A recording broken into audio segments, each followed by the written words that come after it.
April 12 கணக்கு வரலாற்றுல இது ஏதோ ஒரு சாதாரண நாள்னு நினைச்சிடாதீங்க. பல நூற்றாண்டுகளா இதே ஒரு நாள்ல நடந்த சில விஷயங்கள் நம்ம உலகத்தையே தலைகீழா மாத்தி போட்டிருக்கு. அப்படி என்னதான் ஆச்சு அன்னைக்கு? வாங்க பார்க்கலாம். ஏப்ரல் 12 இந்த தேதிய நல்லா ஞாபகம் வச்சுக்கோங்க. கணக்கு வரலாற்றுல இந்த தேதிக்கு ஒரு தனி இடம் இருக்கு. அது ஏன் தெரியுமா?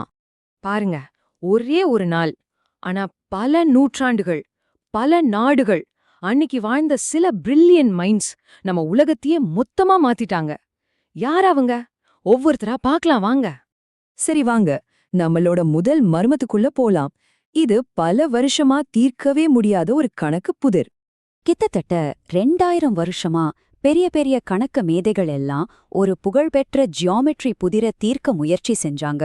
அது என்னன்னா வட்டத்தை சதுரமாக்குவது. அதாவது ஒரு வட்டத்தோட அதே ஏரியா இருக்கிற மாதிரி ஒரு சதுரத்தை வெறும் ஸ்கேல் அண்ட் காம்பஸ் மட்டும் வச்சு வரைய முடியுமா? ஆனா ஏன் எல்லாரும் தோத்து போனாங்க? இந்த கேள்விக்கான பதில் நம்மள ஏப்ரல் 12, 1852க்கு கூட்டிட்டு போகுது. அன்னைக்கு வாழ்ந்த ஃபெர்டினாண்ட் வான் லிண்டமன் கிட்ட தான் பதில் இருக்கு.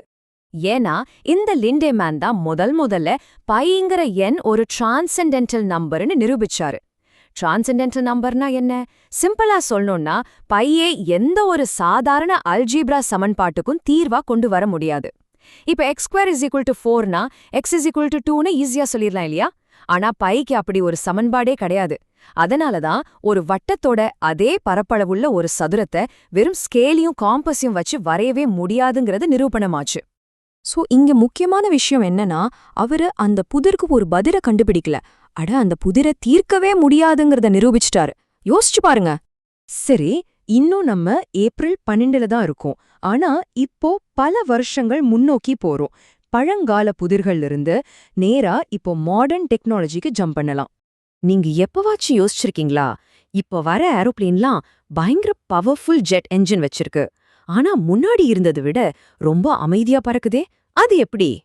இந்த கதை ஏப்ரல் 12, 2000 சம்பந்தப்பட்டது. அன்னிக்குதான் நம்ம டேவிட் கிரைட்டன்கிற ஒரு மேதைய இழந்தோம். இவர் யாருன்னா அக்கூஸ்டிக்ஸ்ல ஒரு பெரிய எக்ஸ்பர்ட், அதாவது சத்தத்தை பத்தின அறிவியல். ஒரு ஜெட் விமானத்தோட ரெக்க மேல காத்து வேகமா போகும்போது எப்படி சத்தம் உருவாகுதுங்கிறத கணக்க வச்சு புரிஞ்சுக்கிட்டாரு. அவரோட இந்த ரீசர்ச் தான் இன்னைக்கு என்ஜினியர்ஸ் அமைதியான விமானங்களை டிசைன் பண்ற ரொம்பவே ஹெல்ப் பண்ணுது. குறிப்பா டேக் ஆஃப் அப்பவும் லேண்டிங் அப்பவும். அப்பப்பா, இது ஒரு விஷயத்தை எவ்வளவு அழகா சொல்லுது பாருங்க. இனிமே நீங்க ஒரு அமைதியான விமானத்தோட சத்தத்தை கேட்டீங்கன்னா நீங்க கேக்குறது அவரோட கணக்கோட எதிரொலிதான். அதே தேதி இப்போ இன்ஜினியரிங்ல இருந்து நம்ம அறிவியல் டேட்டா உலகத்துக்கு போலாம். இப்போ விஞ்ஞானிகள் ஒரு புது மருந்து கண்டுபிடிக்கிறாங்கன்னு வச்சுக்கோங்களேன், இல்ல ஒரு புது உரம். அது உண்மையாவே வேலை செய்யுதுன்னு எப்படி நிரூபிப்பாங்க? அதுக்கு ஒரு சோதனையை எப்படி டிசைன் பண்ணுவாங்க? இதுக்கு பதில் தெரிஞ்சுக்க நம்ம ஏப்ரல் 12, 1900க்கு போகணும். அன்னைக்கு பிறந்த வில்லியம் யூடனை சந்திக்கலாம் வாங்க. இவர் ஒரு ஸ்டாட்டிஸ்டிஷியன், அதாவது புள்ளியியல் நிபுணர். சோதனைகளை டிசைன் பண்றதுல புதுசா வழிகளை கண்டுபிடிச்சாரு. அவரு யூடன் ஸ்கொயர்ஸ்னு ஒரு முறையை உருவாக்கினாரு. இத ஒரு சுடோக்கு கேம் மாதிரி கற்பனை பண்ணிக்கோங்க.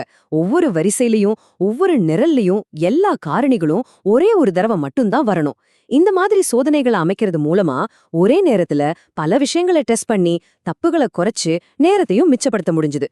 சொல்லப்போனா அவரோட டெக்னிக்ஸ் இல்லனா இன்னைக்கு நம்ம பாக்குற பல அறிவியல் முடிவுகள் நம்பகமானதா இருக்குமாங்கிறதே சந்தேகம்தான். சிம்பிளா சொல்லணும்னா அறிவியலுக்கு உண்மையை கண்டுபிடிக்க ஒரு பெர்ஃபெக்டான ரெசிபியை கொடுத்தாரு. சரி, நம்மளோட கடைசி கதைக்கு வந்தாச்சு. இது ரொம்ப ரொம்ப சமீபத்துல நடந்தது.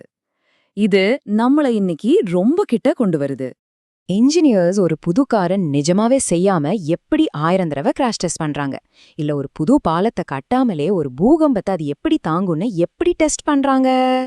நம்ம கடைசி பதில் ரொம்ப சமீபத்துல நடந்த ஒரு நிகழ்வுல இருந்து வருது. ஏப்ரல் 12, 2023. அன்னைக்குதான் நாம இவோ பாபுஸ்காவை இழந்தோம். இவர் யாருன்னா ஃபைனைட் எலிமெண்ட் மெத்தட்ல ஒரு உலக புகழ்பெற்ற நிபுணர். அது ஒரு பவர்ஃபுல்லான கணித டெக்னிக். ஒரு கார் மாதிரி சிக்கலான ஒரு பொருளை குட்டி குட்டி லெகோ கட்டைகள் மாதிரி சின்ன சின்ன துண்டுகளா பிரிச்சு கம்ப்யூட்டர்ல அந்த ஒவ்வொரு துண்டு மேலையும் நிஜமான விசைகள் எப்படி வேலை செய்யும்னு சிமுலேட் பண்ணி பார்க்கலாம். இதனாலதான் சாஃப்ட்வேர்லயே ஒரு டிசைனை திரும்ப திரும்ப டெஸ்ட் பண்ணி பெர்ஃபெக்டாக்க முடியுது. அவரோட உழைப்பு காரணமா தான் எதிர்காலத்துல வரப்போற விஷயங்களை நாம முதல்ல ஒரு கம்ப்யூட்டர் ஸ்கிரீன்ல கட்டி பார்த்து டெஸ்ட் பண்ண முடியுது. ஓகே, இப்போ நாம 4 வெவ்வேறு கதைகளை பார்த்துட்டோம். ஆனா இவங்க எல்லாருக்கும் நடுவுல இருக்கிற அந்த ஒரு கனெக்ஷன் என்ன? அதை இப்ப பார்க்கலாம். ஃபெர்டினாண்ட் வான் லிண்டமன், வில்லியம் யூடன், டேவிட் கிரைட்டன், ஈவோ பாபுஸ்கா 4 பேருமே ஏப்ரல் 12ங்கிற ஒரே ஒரு நாள்ல இணைக்கப்பட்டிருக்காங்க. இவங்க வெவ்வேறு நூற்றாண்டுகள்ல வெவ்வேறு துறைகள்ல இருந்தவங்க. அப்போ இவங்க எல்லாரையும் இணைச்ச அந்த ஒரு விஷயம் என்ன? அவங்க எல்லாருமே இந்த சிக்கலான குழப்பமான உலகத்தை பார்த்து ஒரே ஒரு சக்தி வாய்ந்த கேள்வியை கேட்டாங்க. இதுக்குள்ள மறைஞ்சிருக்கிற பேட்டர்ன் என்ன? இந்த குழப்பத்துக்குள்ள ஒளிஞ்சிருக்கிற ஒழுங்கு என்ன? அவங்க கேட்ட அந்த கேள்விக்கு கிடைச்ச பதில்கள் தான் நமக்கு அமைதியான விமானங்கள், துல்லியமான அறிவியல், வெர்ச்சுவல் டிசைன்ஸ்னு எல்லாத்தையும் கொடுத்துச்சு. இப்ப உங்களுக்கான கேள்வி இதுதான். நீங்க அடுத்து என்ன மறைக்கப்பட்ட பேட்டர்னா கண்டுபிடிக்க போறீங்க?